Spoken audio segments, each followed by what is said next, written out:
بسم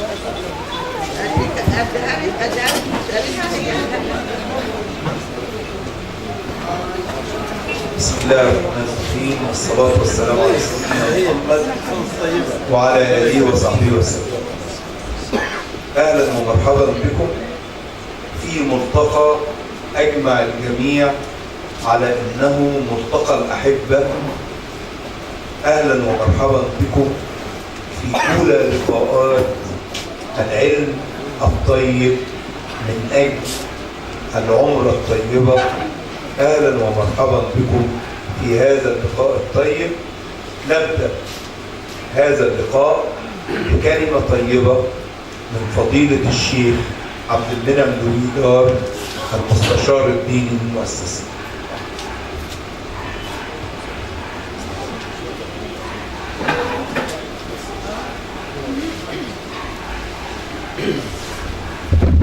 أعوذ بالله من الشيطان الرجيم. بسم الله الرحمن الرحيم.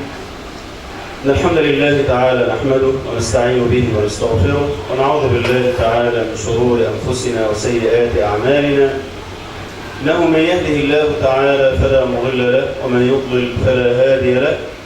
وأشهد أن لا إله إلا الله وحده لا شريك له، وأشهد أن سيدنا محمدا عبده ورسوله صلى الله عليه وآله وسلم.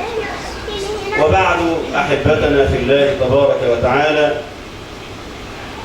طبتم وطاب ممشاكم وتبوأتم من الجنة منزلا، وأشهد الله تبارك وتعالى أني أحبكم جميعا في الله تبارك وتعالى، ولا حرمنا الله تبارك وتعالى أن نلقى ونصافح وجوهكم دوما في كل سعد وفي كل خير وفي كل علم وبركة وسعي في الخير تحت سماء هذه المؤسسة التي نسأل الله تبارك وتعالى أن يلهمها الرشد دوما، وأن يأخذ بشراع سفينتها إلى كل إخلاص ومتابعة صحيحة لرسول الله صلى الله عليه وسلم، وأن يأخذ الله تبارك وتعالى بنواصي وقلوب الناس فيجمعهم عليها.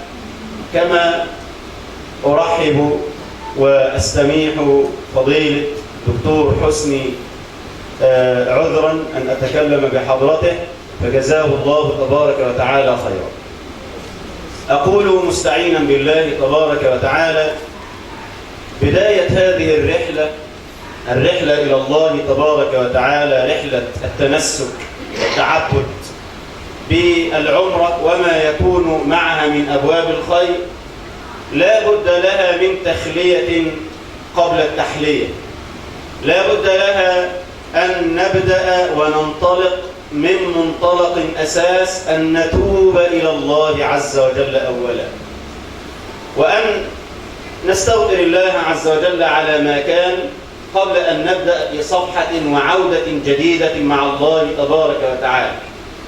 وقد تقول إحدى الأمهات أو يقول أحد الآباء: وهل ترانا أهل تقصير أو ترانا أهل ذنوب أو أهل فجور حتى تكون البداية بالتوبة؟ أيها الفضلاء، لقد خاطب الله تبارك وتعالى الثلة الطيبة من أصحاب رسول الله صلى الله عليه وسلم في آية مدنية باتفاق العلماء: وتوبوا إلى الله جميعا أيها المؤمنون لعلكم تفلحون.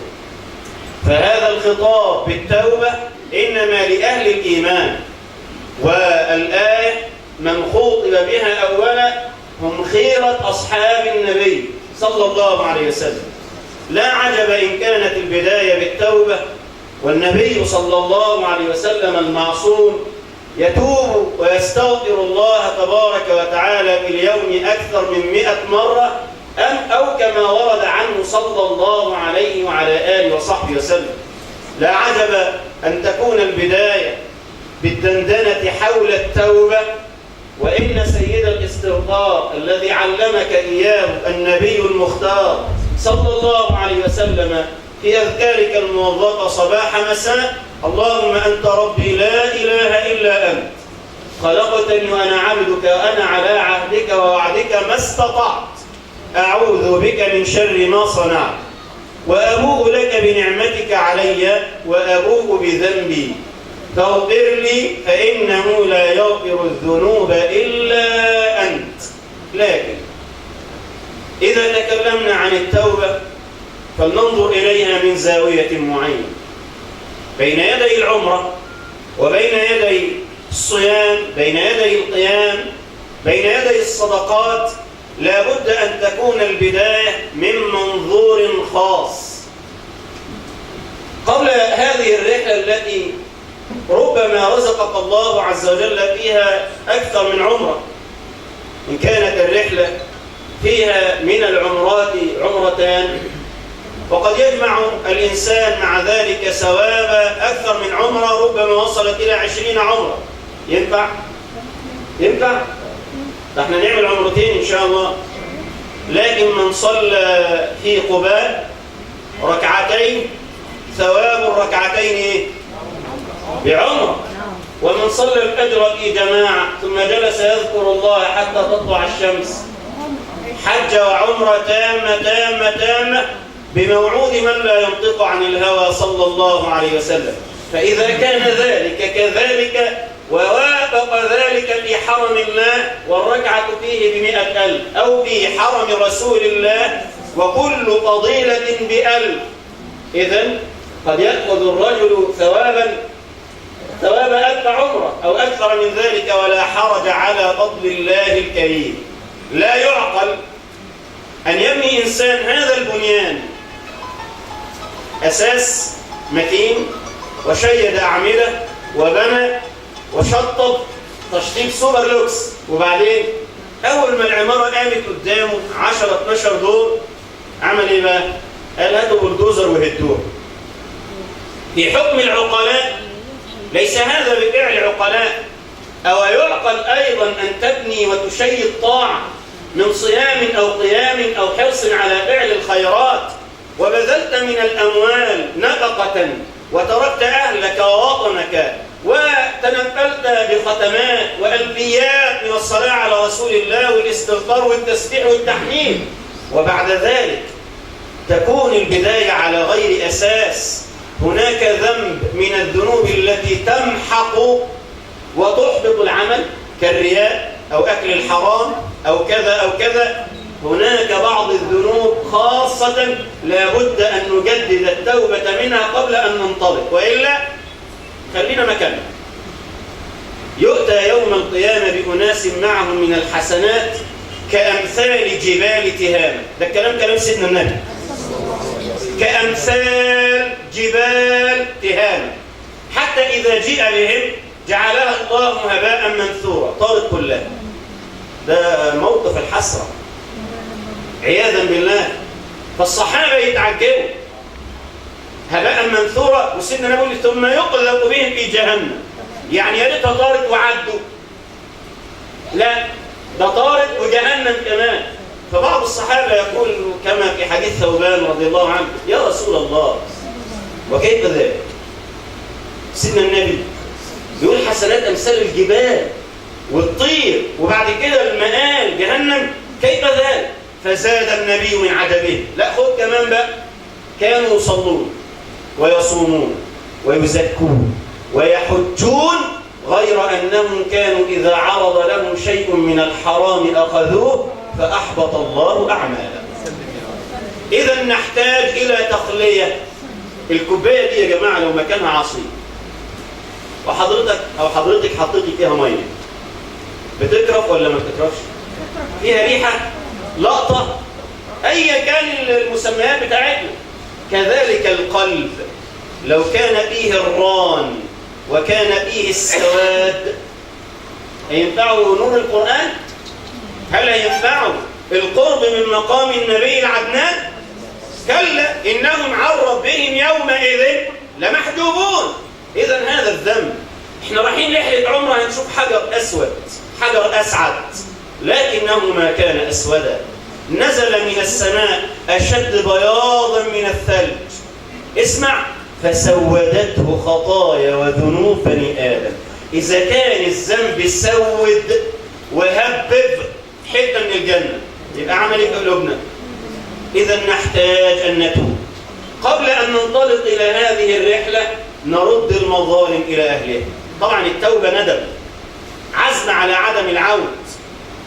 التوبة بعدها لابد أن ترتقى وتلحق بالعمل الصالح، أن من تاب وآمن وعمل.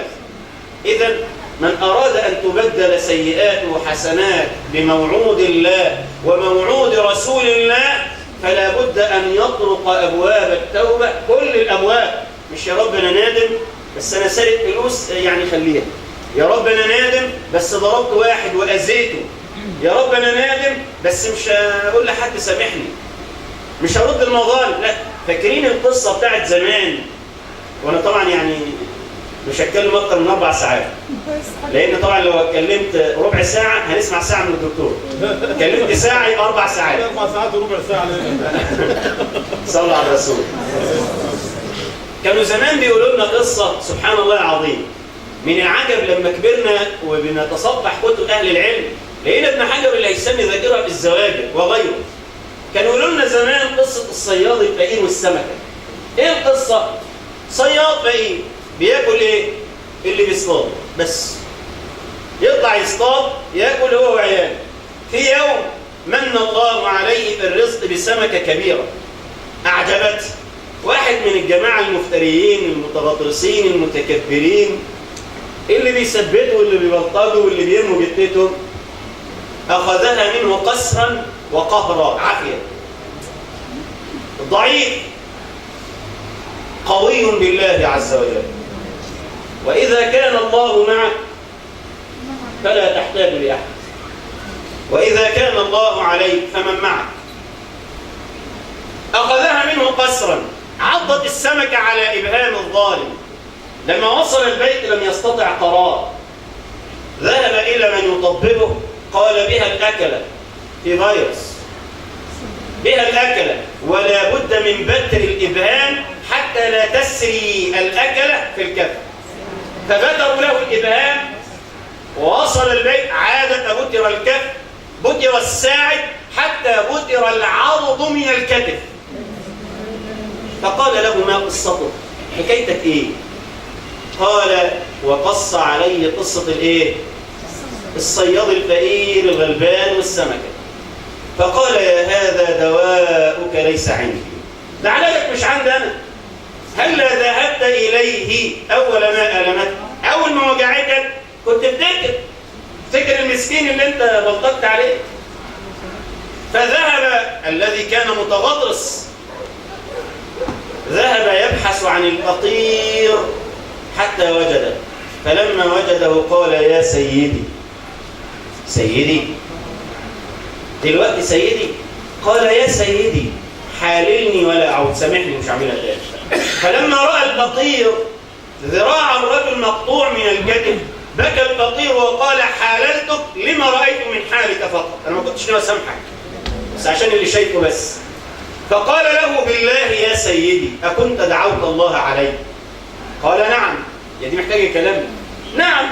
أخذت ما رزقني ربي قهرا وقسرا فقلت اللهم إن هذا تقوى علي بقوته على ضعفي، اللهم أرني فيه قوتك. بس.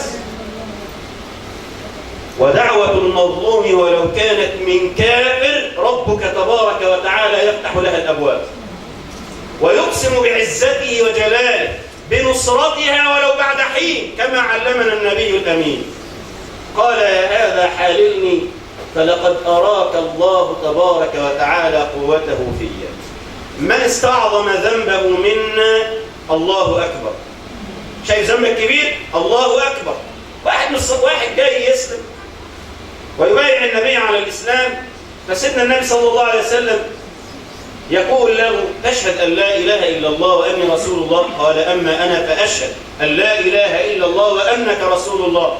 قال تفعل الخيرات وتترك المنكرات من دلوقتي، هتمشي مظبوط تفعل الخيرات وتترك المنكرات؟ قال نعم. قال النبي إذن يبدلهن الله لك حسنات. الراجل واقف يا رسول الله وغدراتي وأجراتي، ده أنا عامل بلاوي متلتلة، وغدراتي وأجراتي. قال النبي الله أكبر. إيه يا عم؟ الله أكبر بمغفرته وعفوه. فما لا تستعظم الذنب، أبواب التوبة مفتوحة، لا يحال بينك وبينها إلا بطلوع الشمس من مغربها، إلا بوصول الغرغرة، وصول الروح إلى الحلقوم. لكن بادر بالتوبة ولا تستصغر ذنبك، فمن استصغر ذنبه كبر عند الله عز وجل. إن المؤمن يرى ذنوبه كأنه قاعد في أصل جبل يخاف أن يقع عليه. علمنا رسول الله أن التوبة تجب ما قبلها، تمسح كل اللي قبلها، وأن الحج يهدم ما قبله، وأن الإسلام يهدم ما قبله. لا أريد أن أطيل حتى نتعلم جميعا من شيخنا. نسأل الله تبارك وتعالى أن يتوب علينا توبة يرضى بها عنا.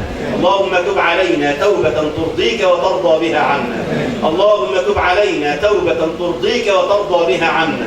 اللهم ارزقنا قبل الموت توبة، وعند الموت شهادة، وبعد الموت جنة ونعيما. اللهم استرنا فوق الأرض، وارحمنا تحت الأرض، ولا تخزنا ولا تفضحنا بين خلقك ولا يوم العرض عليك. اللهم طهر قلوبنا، طهر قلوبنا، طهر قلوبنا. بدل سيئاتنا بكرمك حسنات، بدل سيئاتنا بكرمك حسنات، وافتح لنا باب التوبة النصوح يا رب العالمين. اللهم عاملنا بإحسانك ولا تعاملنا بميزانك. اللهم أعنا على سفرتنا هذه يا رب العالمين، وأتمها علينا بخير، واجعلنا فيها من المقبولين. هذا وآخر دعوانا أن الحمد لله رب العالمين، وصلى الله وسلم وبارك على سيدنا محمد صلى الله عليه وسلم. شكر الله لكم حسن استماعكم. سلام الله عليكم ورحمته وبركاته. جزا الله خيرا فضيلة الشيخ عبد المنعم على هذا العلم الصعب جدا، المفروض إن شاء الله ناخده على توبتنا، ونبدأ من اليوم نعمل وقفة مع الناس. العمرة في يوم هدف أساسي إن احنا نعمل عمرة شرعية ما فيهاش أي خلاف. حاجة تاني من أهداف العمرة في يوم الضعفاء والمسنين وأصحاب الأعذار نحطهم في عينينا وفي قلبنا. الحاجة الثالثة زيادة القاعدة العريضة للمؤسسة. كل ما بنعمل عمرة كل ما بيبقى عدد المحبين بتوعنا بدل 100 بقى 200، بدل 200 بقى 500. هو ده الهدف الأول والأخير. ولكن جزاكم الله خيرا. كل الوجوه اللي قاعدة لهم بصمة رائعة في مؤسستهم، ما بين دار الاستضافة لمرضى السرطان، مسجد أحباب يوم بالدعوة القائمة فيه، مدرسة القرآن الكريم وعلومه واشتغلت رسم. كل ده بفضل من ربنا. يعني جزاكم الله خيرا، دوركم واضح المعالم وحققتوا الهدف وزيادة، وجزاكم الله خيرا. ولكن في العام الماضي كان ليكم رغبة في استمارة استطلاع الرأي، انكم عايزين تستمتعوا بينا اكتر. طب عايزين ايه؟ قلتوا عايزين نقلل الرحلة عشان نبقى قريبين من بعض، عشان نبقى أسرة واحدة.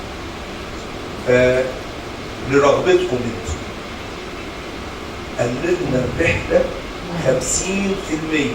يعني بدل ما احنا طالعين 260 طالعين 130 عشان نرجع أسرة واحدة، والاتحاد قوة، ونتعاون مع بعض أكتر.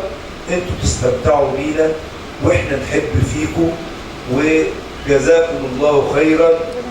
فالرحلة السنة دي نزلناها 50%، فإن شاء الله إحنا جينا لرغبتكم ونفذنا. محتاجينكم بقى معانا في دروس العلم ابتداء من اليوم، محتاجينكم معانا في الاعتكاف في مكة والمدينة، محتاجينكم معانا في الصيام في مكة، محتاجين بعض كلنا أسرة واحدة.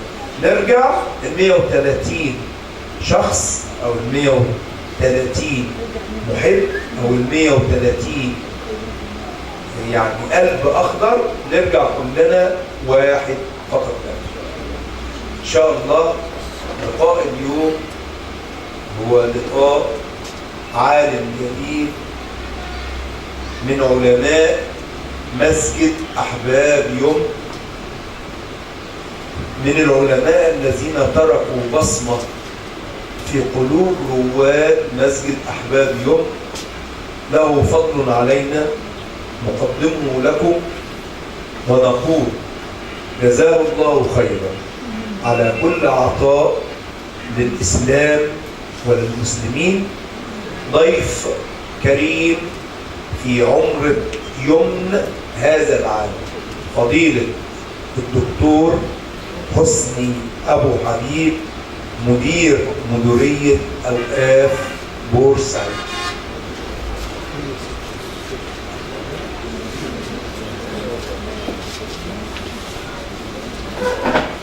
بسم الله الرحمن الرحيم.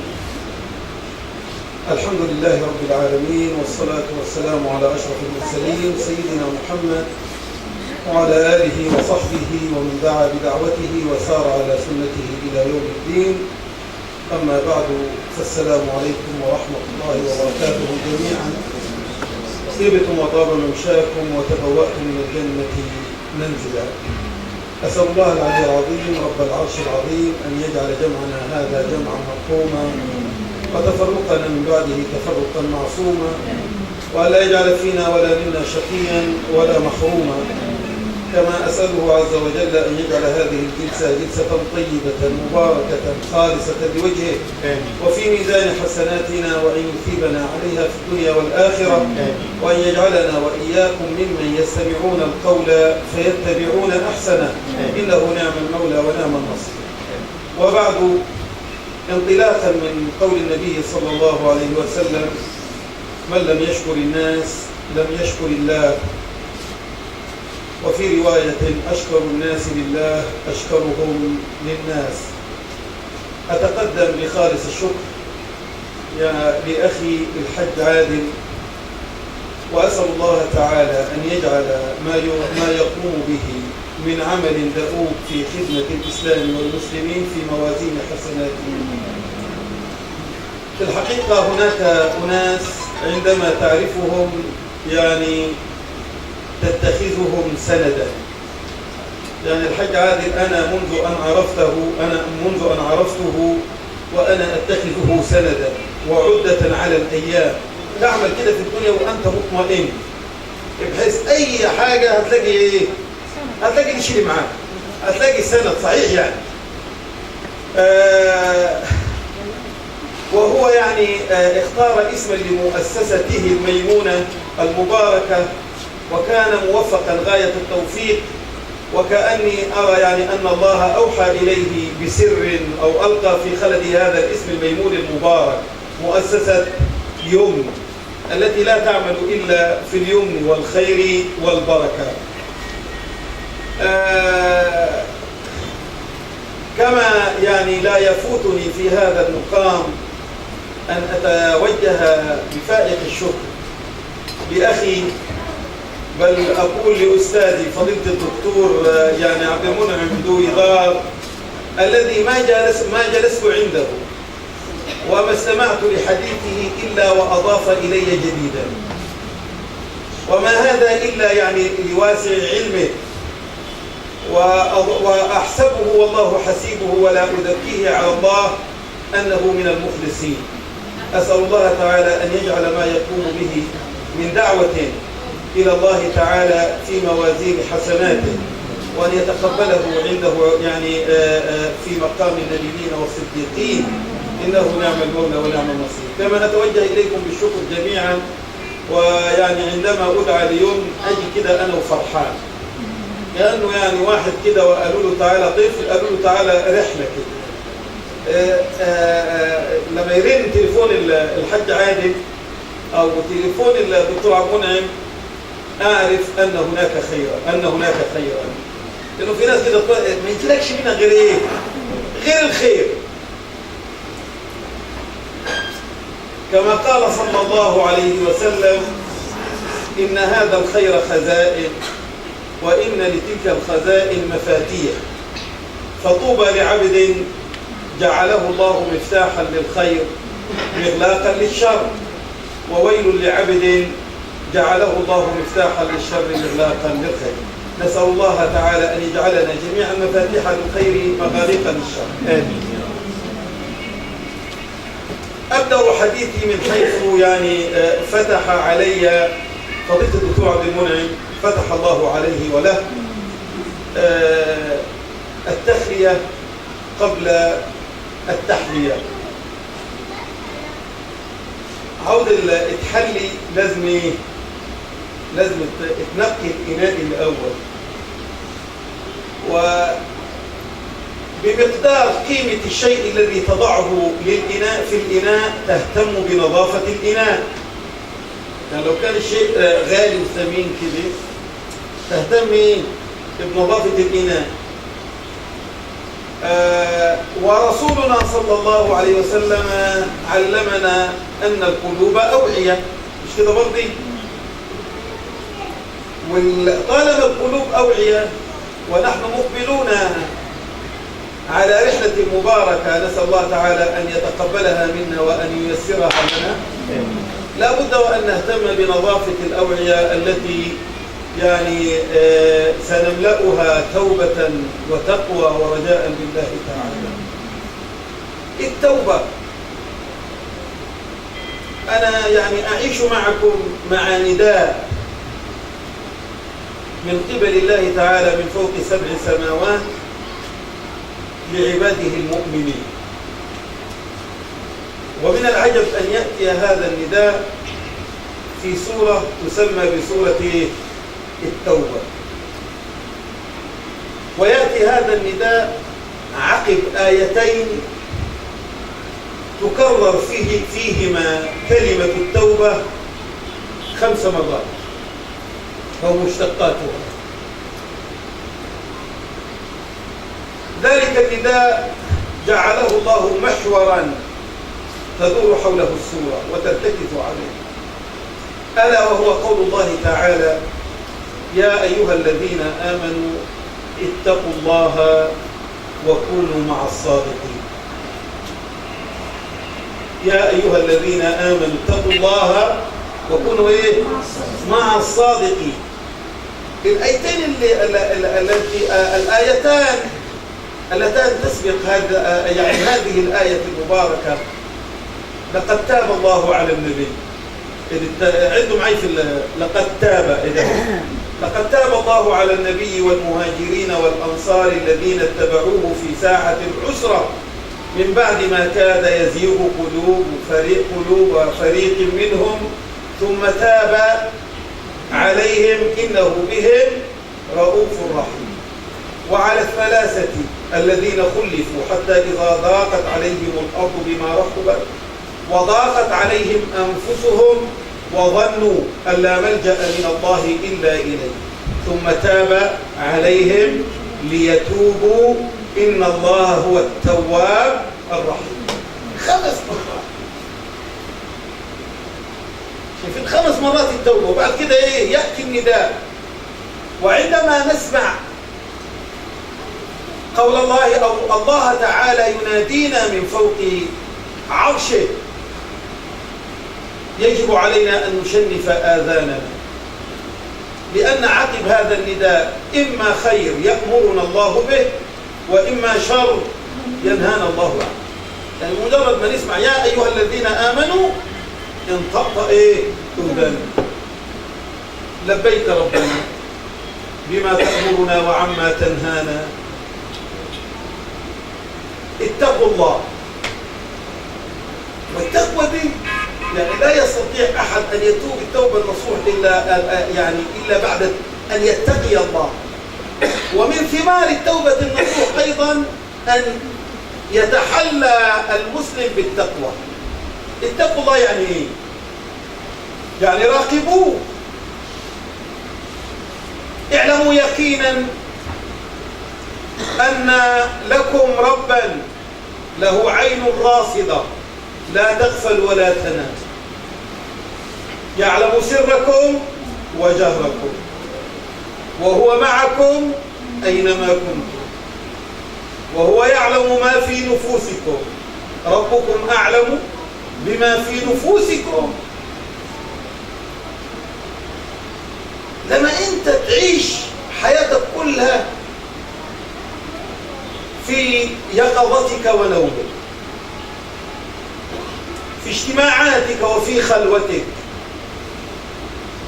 في حركاتك وسكناتك، تؤمن وتعتقد أن هناك عينا لا تغفل ولا تنام ترقب حركاتك وسكناتك. يبقى هتروح هنا ولا هتروح هنا؟ أبدا. والله ما عارف إنه إيه؟ طالما في تقوى. هي التقوى دي، ولذلك سيدنا الإمام علي يقول التقوى هي إيه؟ العمل بالتنزيل. حاجات كلها مترتبة على بعضها يعني. العمل بالتنزيل، والخوف أو الخوف من الجليل أولا، والعمل بالتنزيل، والرضا بالقليل، والاستعداد. من خاف الجليل يعمل ايه؟ عمل بالتنزيل. ومن عمل بالتنزيل عرف أن الدنيا كثيرها وقليلها واحد، يبقى يرضى ايه؟ رضي بالقليل. ومن خاف الجليل وعمل بالتنزيل ورضي بالقليل يبقى ايه؟ استعد استعدادا كاملا ليوم ايه؟ ليوم الرحيل.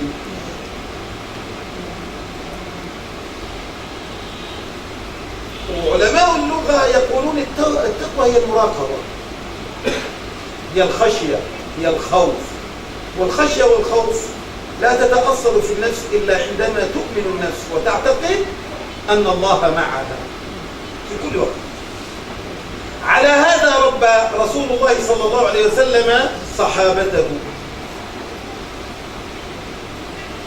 ولذلك ابنة بائعة اللبن أو بنت بائعة اللبن لما قامت لها أمها في جوف الليل تناديها قومي يا بنيتي فامزجي اللبن بالماء. قالت لها ايه؟ يا أم أنا سمعت منادي أمير المؤمنين ينهى عن مزج اللبن بالماء يعني. قالت لها يا بنتي ده احنا ساكنين في العشوائيات، فين وفين قلنا في القصور، فين وفين أمير المؤمنين، فين وفين. وأين منا أمير المؤمنين الآن؟ ويشوفنا. ماذا قالت لها البنت؟ البنت اللي على طبيعتها كده، التي تربت من صحابة رسول الله صلى الله عليه وسلم من سلفنا الصالح، قالت إن كان أمير المؤمنين لا يرانا فرب أمير المؤمنين يطلع ونعرف. الآفة التي أصابت المسلمين إنه التقوى غابت عنهم، إنه يفعل ما يفعل وكأن الله لا يراه. ولذلك تلاقي الإنسان ممكن تمر على بعض المحلات وتلاقي لافتة كده الباب مفتوح واللافتة الثانية ايه؟ مغلق للصلاة. بس لو حللت اللبن اللي عنده والجبن اللي عنده تلاقي كله ممزوج مش بالمية. المية لا تضر، ده هناك أدوات أخرى يخلطون بها اللبن مضر بالصحة. وأنا لو جبت شوية لبن وزدت عليه مية هيضرني؟ لا. لكن البودرة الأنواع الثانية ويعلم ومغلق للصلاة. الآفة التي أصابت المسلمين بانفصام في الشخصية. تسألي ربك يطلع؟ أقول نعم ربي معاي كل وقت، لا إله إلا الله محمد رسول الله، الصلاة على النبي. وحدوه. لكن ترقبين أفعاله تجديها أفعال من لا يؤمن بالله. ولذلك الآية اللي جت بعد التوبة في سورة التوبة بعد آيتين كررت فيهما التوبة 5 مرات. يا أيها الذين آمنوا اتقوا الله، اتقوا الله، اتقوا الله. والتقوى لما الإنسان يتحلى بالتقوى ويرزقه الله التقوى وتتأصل في قلبه لا تجلب عليه إلا خير الدنيا والآخرة. ماذا كانت عاقبة البنت؟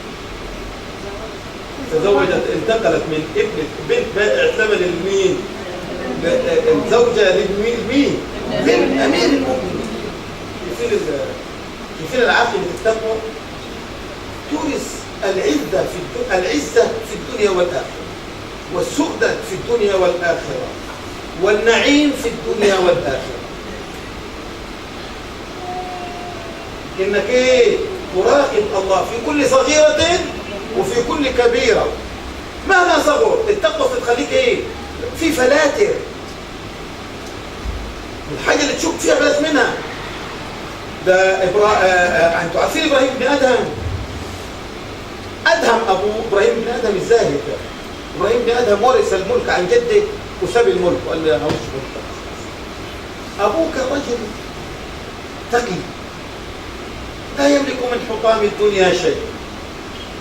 وفي يوم نزل يغتسل في نهر الفرات، رجل على الله كده، هو يغتسل في نهر الفرات جت تفاحة كده عايمة وجعان، هو من كثرة الجوع راح مسك تفاحة كده كان نصها، أكل نصفها. لما كان نصف كده ولاكم إيه ده؟ أقول إيه الرب يا ده دي مش بتاعتي، ده أنا معلش مصدرها.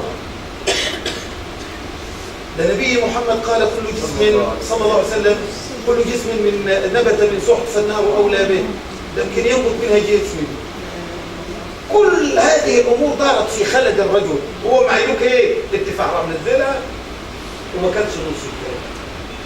بص على البستان اللي نزلت منه، خرج من النهر وراح البستان، راح للحارس قال له أنا يعني أكلت نصف هذه التفاحة التي سقطت من بستاني، إما أن تسامحني بالنصف وتأخذ النصف الثاني، وإما أن تبيعها لي، وإما أن يعني تهبها لي، سامحني عليها. الحارس كان تأكل، قال والله أنا لا أملك أن أهب ولا أبيع ولا سامح، ده أنا حيا الله حارس. نقول هذا الأمر لمن استخلفهم الله حراسا على أموال المسلمين فنهبوها وضيعوها، وخيل لهم أن هذا المال مالهم ومال آبائهم. حارس بستان كده نص تفاحة بتستهوان.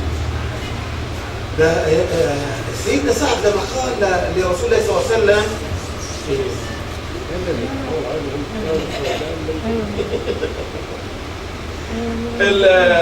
قال سيدنا سعد لما قال له ادعو الله لي ان اكون مستجاب الدعوه، قال له سيدنا النبي صلى الله عليه وسلم اطيب مطعمك، لانه اخطر شيء اللي بيدخل منه اضمن لي ما بين فتيك وما بين فخذيك اضمن لك الجنه. الا الحته هنا ما يدخلش غير ولذلك في التقوى في الحديث قالوا نتقي الله، قال لا، التقوى ان تحفظ الراس وما وعى. كده برضه هي دي التقوى. ما تدخلش حاجه من هنا ابدا، بلاش منها.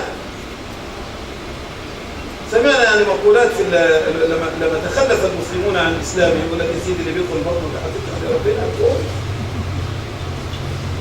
بس كل على كده حاجتك ايه في القدره. قال له الحارس أنا حارس لا أملك. قال له طب فين صاحب؟ قال له صاحبة البستان في بغداد. راح بغداد صاحبة البستان عشان تعرفوا لماذا أعز الله المسلمين ولماذا أذلهم. حارس البستان قالت له والله أنا شريكي على البستان ده أمير كابل، أنا ممكن أسامحك في النص اللي يخصني تفاحة. واحد يقول لك يا سيدي إيه العقد دي؟ هتعيشنا في العقد دي إيه ده؟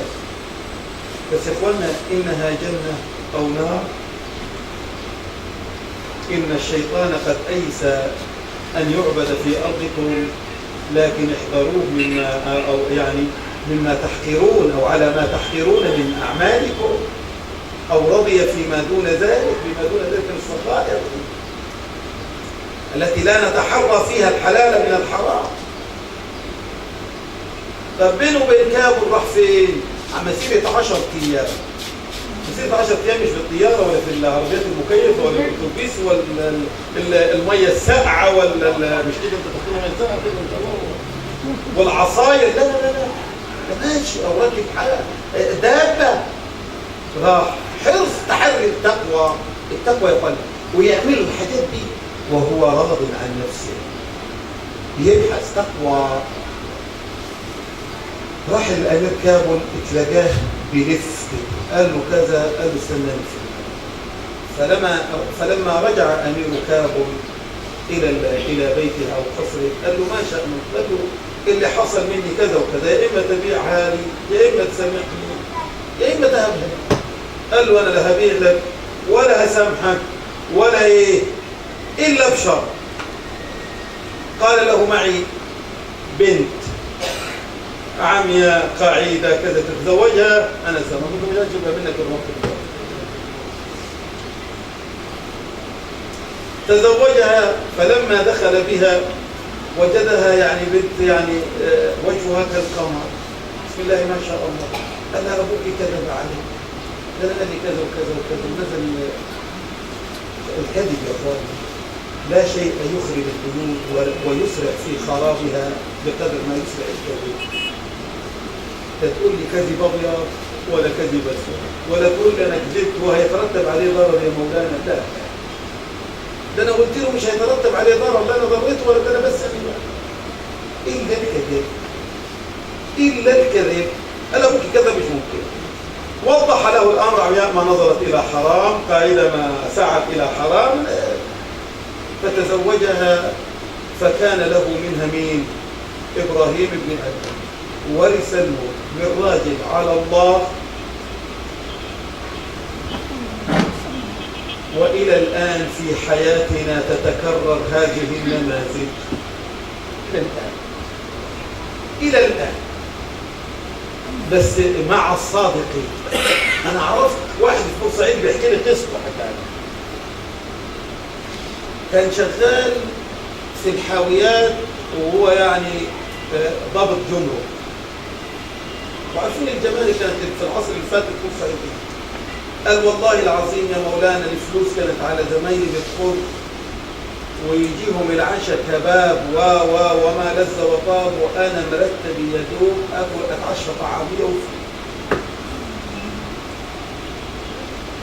ومحافظ على نفسي من الحرام على الاخر كده ومتقي ربي ومراقبه معايا على طول. قال يوقف لي ربنا واحد تعطل عربيتي يعني قطعت بنزين. قال له كنت احط فيها بال 50 قرش بالجنيه بنزين مش فوت على قده. قطعت بنزين قدام صاحب معاه. على بال ما بعت واحد جنب حكيت معاه قال له شريكنا. قال له طب ارد عليك احنا رايحين عمره. قال رحت العمره والراجل راح معي عمره واتفقنا في البيت الحرام على اساس الشركه. وبدات الشركه. قال جيت له في يوم قلت له بقول لك ايه؟ قال لي قلت له انا يعني في شريك ثالث عاوزين ندخله معانا. قال له معقول ايه؟ قال له نحن سرنا هذه كده ما عاوزينش ندخل واحد وسطينا يعمل لنا فوق ايش؟ خلينا مع بعض. قال له لا ده خلي بالك شريكنا الثالث ده غني وكريم ومش هيتعبنا ابدا، ده هينفعنا. قال له لا، قال له مش تعرفه الأول. قال له مين؟ قال له هو هندخلوا معانا الشريك. وما زال والله الرجل يعني بسم الله ما شاء الله يعني. قالوا دخلنا شريكي معانا، كان المكسب يتقسم على 3.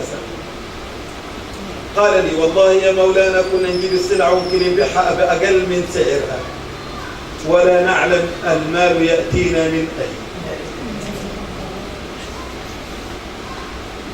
ظللنا على هذه الحال يمكن حوالي 20 سنة لغاية ما دخلت النسوة، ومراته تقول له لا يا سيدي يدينا نصنا ونحن نوزعه بمعرفتنا. والله قال ومن حينها يا أيها الذين آمنوا اتقوا الله، اتقوا الله. واللي بيتحلى بالتقوى ده، التقي بتبقى ليه علامات، عليه علامات، خلي بالكم. مش أي واحد يقول لك أنا متقي أنا متقي، لا، ليه علامات وصفات ذكرها الله لنا بالتفصيل في كتابه.